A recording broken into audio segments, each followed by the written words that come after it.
दफा का जिक्र है। सूखापुर गांव के करीब एक जंगल था जहां चूहों का एक बहुत बड़ा सोने का घर था। वो घर एक वीरान जंगल के बीचों बीच था। उस घर में बहुत सारे चूहे हंसी खुशी रह रहे थे। जंगल के करीब गांव में रागा नाम का एक सेठ रहता था। वो बहुत जालिम इंसान था। उस सेठ के पास एक बहुत अच्छी जमीन थी जिस पर वो मजदूरों से काम करवाया करता था। उसका एक मुंशी था जिसका नाम मीठा था। हाँ मीठे, फसल पर सब ठीक तरह तो काम कर रहे हैं ना? हाँ सेठ साहब, बहुत अच्छा काम कर रहे हैं। कभी कभी सुस्ती दिखाते हैं तो मैं उनको एनर्जी का इंजेक्शन लगा देता हूँ। एनर्जी का इंजेक्शन? वो कौन सा इंजेक्शन है मीठे? सेठ साहब, जब मुझे लगता है वो काम में सुस्ती दिखा रहे हैं तो मैं कहता हूँ जल्दी काम करो, मालिक डबल तनख्वाह देंगे। तो उनकी स्पीड ऐसे बढ़ जाती है जैसे किसी ने उनके पीछे बावला कुत्ता छोड़ दिया हो।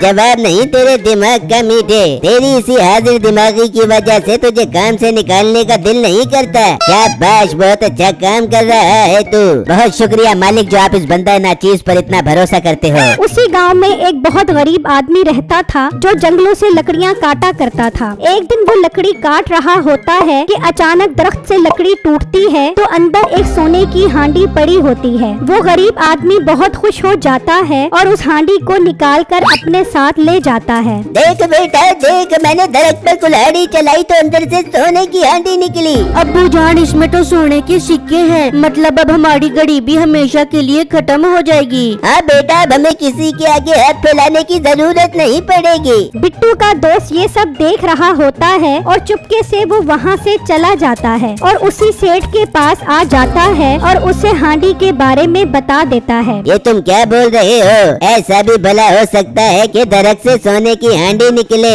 सेठ साहब, मैं सच बोल रहा हूँ, मैंने खुद अपनी आँखों से देखी है वो हांडी। आपको यकीन नहीं आ रहा तो आप खुद जाकर देख लो। अगर ऐसी बात है तो चल मीठे, वहाँ पर चल।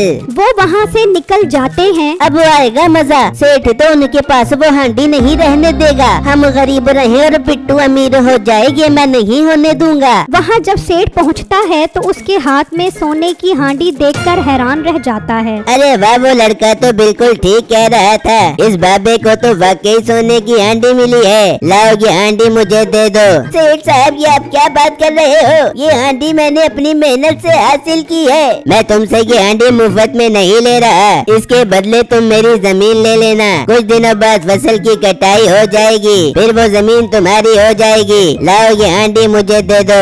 सेठ उनकी एक बात नहीं सुनता और वो हांडी ले लेता है और वहाँ से चला जाता है। बिट्टू और उसका बाप उदास खड़े उन्हें देखते रह जाते हैं। सेठ वो हांडी लेकर अपने घर के अंदर रख देता है। वहाँ कुछ चूहे खाने की तलाश में गांव का रुख करते हैं और उस सेठ के खेत में आ जाते हैं और फसल खाने लग जाते हैं। जब मीठा खेत में आता है तो चूहों को देखकर उसे बहुत गुस्सा आता है।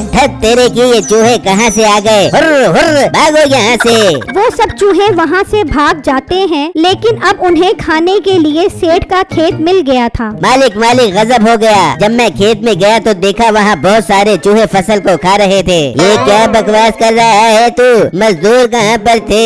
मालिक, वो सब खाने के लिए गए हुए थे तो पीछे से चूहों ने फसल को खाना शुरू कर दिया। मीठे, इन चूहों का बंदोबस्त कर। अब जब वो आए तो उन्हें मार मार के उनका कचूमर निकाल दे। ठीक है मालिक, मैं ऐसा ही करूँगा। वहाँ बिट्टू और उसका बाप उदास बैठे होते हैं। बेटा, इतनी मुश्किल से सोने की हांडी अपने हाथ लगी थी, लेकिन वो जालिम सेठ अपने साथ ले गया। अब्बू जान, फिक्र मत करें, सेठ उसके बदले हमें जमीन भी तो दे रहा है ना। हम उस पर मेहनत करके अच्छी अच्छी फसलें उगाएंगे और उस सोने के बराबर पैसे कमाएंगे। हाँ बेटा ठीक है, हम कल जाते हैं और सेठ से जमीन अपने नाम करवाते हैं। फिर जब अगला दिन निकलता है तो मीठा खेत में डंडा लेकर बैठ जाता है और चूहों के आने का इंतजार करने लग जाता है। तभी कुछ चूहे खेत में आते हैं और कुछ सेठ के घर के अंदर चले जाते हैं तो उनकी नजर उस सोने की हांडी पर पड़ती है। वहाँ एक चूहा मीठे के हत्थे चढ़ जाता है। वो उसे मार मार कर जान से मार देता है। बाकी चूहे वहाँ से भाग जाते हैं और जो घर के अंदर गए थे वो उस हांडी से सोने के सिक्के लेकर भाग जाते हैं। मालिक मुबारक हो, देखो मैंने मार मार के चूहे की क्या हालत कर दी है। वाह मीठे, वाह, दिल खुश कर दिया तूने।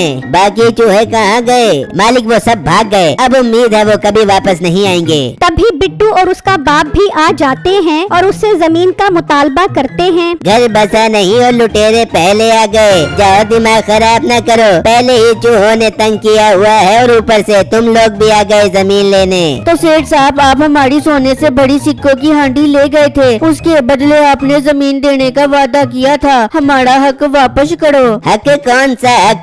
चलो भागो यहाँ से। तेरे बाप को वो हांडी दरख्त में से मिली थी, कौन सा तेरा बाप जहेज में लेकर आया था? बड़े आए हक लेने, निकलो यहाँ से। बिट्टू और उसके बाप को ये सुनकर यकीन हो जाता है कि सेठ ने उनके साथ धोखा किया है। वो उदास होकर वहाँ से जा रहे होते हैं कि देखते हैं एक चूहा वहाँ से सोने का सिक्का लेकर जा रहा होता है। वो दोनों उसके पीछे पीछे जाते हैं। वो जंगलों के रास्ते से होते हुए आखिरकार उस जंगल तक पहुँच जाते हैं जहाँ बहुत सारे चूहे होते हैं। मालिक, उसने हमारा एक साथी भी मार दिया है। हम बहुत मुश्किल से अपनी जान छुड़वा कर आए हैं। मौत तो बहुत जालिम आदमी है, उसकी हिम्मत की उसने मेरे साथी को मारा। हमला कर दो उसकी फसल पर। मालिक, उसके घर एक हांडी भी थी, उसमें बहुत सारे सोने के सिक्के थे, कुछ तो हम ले आए हैं। आज रात को उसकी सारी फसल तबाह कर दो और सारे सिक्के भी ले आओ। बिट्टू और उसका बाप ये सारा मंजर बहुत हैरत से देख रहे होते हैं। वो आंख बचाकर चुपके से वहाँ से निकलते हैं। वहाँ सेठ चूहों की वजह से बहुत परेशान होता है। मीठे, वो चूहे बाज नहीं आएंगे। तूने उनका साथी मार दिया है, वो दोबारा जरूर आएंगे, इसलिए उनका मसला हमेशा के लिए हल करना होगा। उन सब चूहों को जाल में पकड़ना होगा। मालिक, आप फिक्र ही मत करो, मैं आज रात को ही जाल लगाकर उन्हें पकड़ूंगा। फिर जब रात होती है तो मीठा जाल लगाकर बैठ जाता है और चूहों के आने का इंतजार करने लगता है। तभी वहाँ बहुत सारे चूहे आ जाते हैं और बहुत सारे चूहे सेठ के घर के अंदर चले जाते हैं। मीठा जाल छोड़ देता है और काफी सारे चूहे जाल में फंस जाते हैं, लेकिन बाकी के चूहे सारे सोने के सिक्के ले जाते हैं। अब्बू जान, देख रहे हो ये चूहे सारे सोने के सिक्के ले जा रहे हैं। जब सेठ को पता लगेगा कि उसके सोने के सिक्के चोरी हो गए हैं तो वो हम पर ही शक करेगा। तो बेटा, हम उसे बता देते हैं कि सिक्के चूहे ले गए हैं। नहीं अब्बू जान, हमें कोई और हल निकालना होगा जिससे हमें सारे सोने के सिक्के मिल जाएं। तो पागल तो नहीं हो गया? देखा नहीं वो कितने सारे चूहे हैं, काट काट के हमें मार देंगे। अब्बू जान, इस बात को छोड़ो, सेठ के खेत में चलो, वहाँ बाकी के चूहे भी आने वाले होंगे। वो जब खेत में पहुँचते हैं तो देखते हैं कि काफी सारे चूहे जाल में फंसे हुए होते हैं। अब्बू जान देखो, सेठ ने सारे चूहे पकड़ लिए हैं। अब्बू जान, ये इन चूहों को मार देंगे। बेटा, तू इन्हें आजाद कर दे, वो सेठ बहुत जालिम है, इन्हें नहीं छोड़ेगा। हाँ अब्बू जान, मैं इन्हें आजाद करवा देता हूँ। बिट्टू जाल हटा देता है और सारे चूहे वहाँ से निकलकर भाग जाते हैं। बिट्टू और उसका बाप वहाँ से चले जाते हैं। वहाँ वो सब चूहे अपने मालिक को सारी बातें बताते हैं। अगर वो लड़का ना आता तो तुम सबकी मौत पक्की थी। हम उस लड़के का शुक्रिया अदा करना चाहते हैं, तुम उसे बुला कर आओ।